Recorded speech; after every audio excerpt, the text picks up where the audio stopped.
Bonjour, bienvenue dans la série sur la thermodynamique. Donc nous continuons sur la troisième loi de Newton et nous avons vu une série d'exemples et cette troisième loi stipule que pour toute force d'action, la poussée sur le boulet, la poussée sur le bloc ou la force d'attraction de la Terre que nous avions évoquée est identique en grandeur mais de sens contraire à la force de réaction, la force de recul sur le canon, la poussée sur le corps qui l'empêche de s'enfoncer dans le bloc, ou l'attraction de la Lune sur la Terre.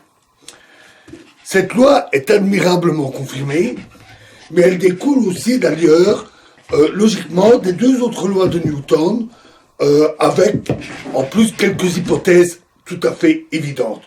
On ne s'étendra pas sur cet aspect.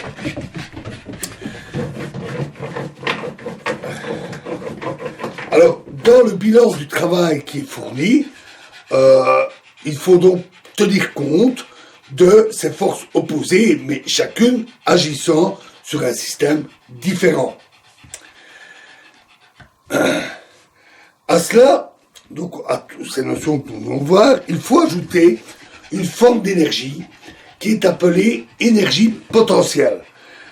C'est une forme d'énergie latente qui peut être transformée en d'autres formes d'énergie, par exemple en énergie cinétique. Alors donnons un exemple très simple, avec la gravitation. Si un corps de masse m se situe à une hauteur h, on dit qu'il possède une énergie potentielle de gravitation qui s'écrit mgh. Donc m fois g fois h. La masse fois la hauteur fois g. G qui est l'accélération de la pesanteur. Par exemple sur Terre, elle vaut environ 9,81 mètres par seconde au carré. Donc 35 km/h par seconde, puisque c'est une accélération. C'est l'accélération qui est acquise par un corps qui chute ou la vitesse acquise par un corps qui chute pendant une seconde, s'il n'est pas freiné, bien sûr. Un corps en altitude a donc plus d'énergie potentielle qu'un corps à une basse altitude. Et c'est logique, puisque en effet, si un corps est placé en altitude, en hauteur, il peut éventuellement tomber. Et s'il tombe, dans ce cas, il va voir sa vitesse de chute croître au fur et à mesure de sa chute. Et donc, l'énergie potentielle est convertie en énergie cinétique. On peut démontrer, en fait, la définition de l'énergie potentielle est choisie pour avoir ce résultat. C'est souvent ce qu'on fait en physique, on choisit. Il y a toutes les façons possibles de combiner les grandeurs et on choisit de les combiner ou de faire des choix qui sont les plus pratiques pour divers motifs. Et donc, on peut vérifier, démontrer ou définir de manière à ce que l'énergie potentielle totale, U, plus l'énergie cinétique totale, E, est conservée. Donc si U est l'énergie potentielle et E l'énergie cinétique, la somme des deux est une grandeur qui se conserve.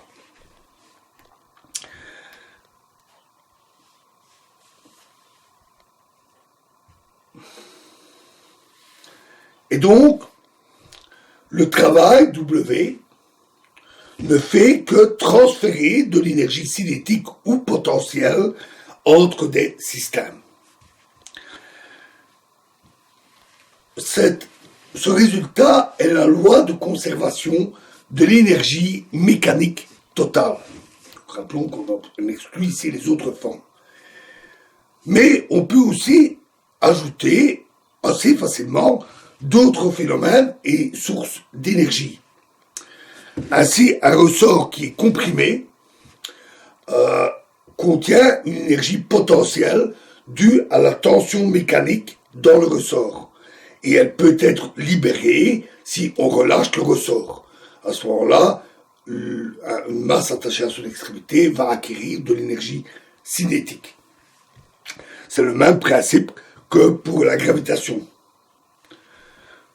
Une source électrique fournit un travail qui peut se manifester de manière mécanique avec un moteur électrique, bien entendu. Et cette source fournit une énergie électrique qui est égale à la tension.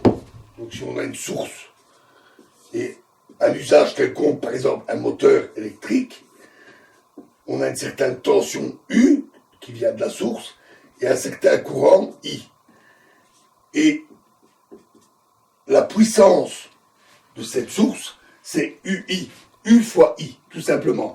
Et si elle fournit cela pendant, on va dire, un petit temps delta T, alors l'énergie fournie sera UI delta T.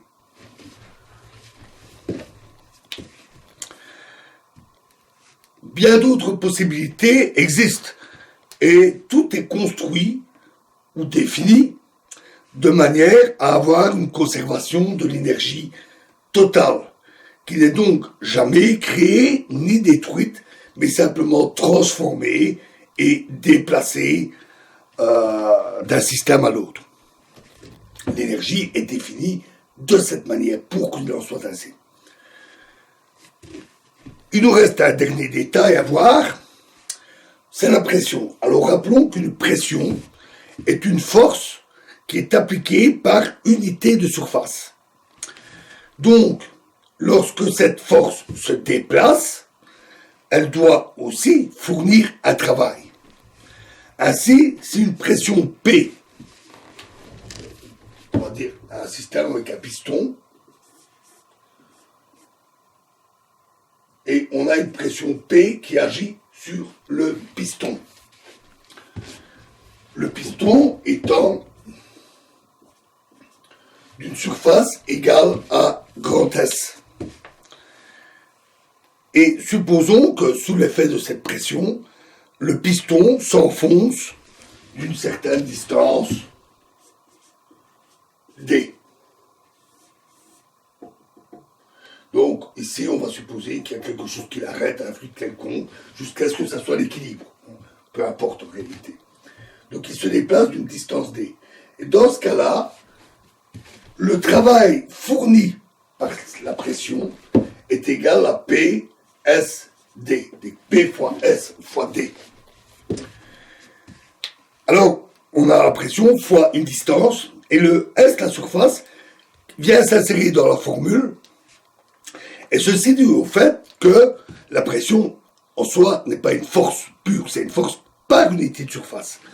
Et la force, comme c'est une force par unité de surface, la force qui est appliquée par la pression, donc, ceci résulte en une force F, et la force, c'est la pression fois la surface. D'où l'occurrence de S dans la formule. Voilà pour le travail et les formes d'énergie associées. Et dans la prochaine vidéo, nous allons passer à l'autre volet. Nous allons parler de la chaleur. Je vous remercie.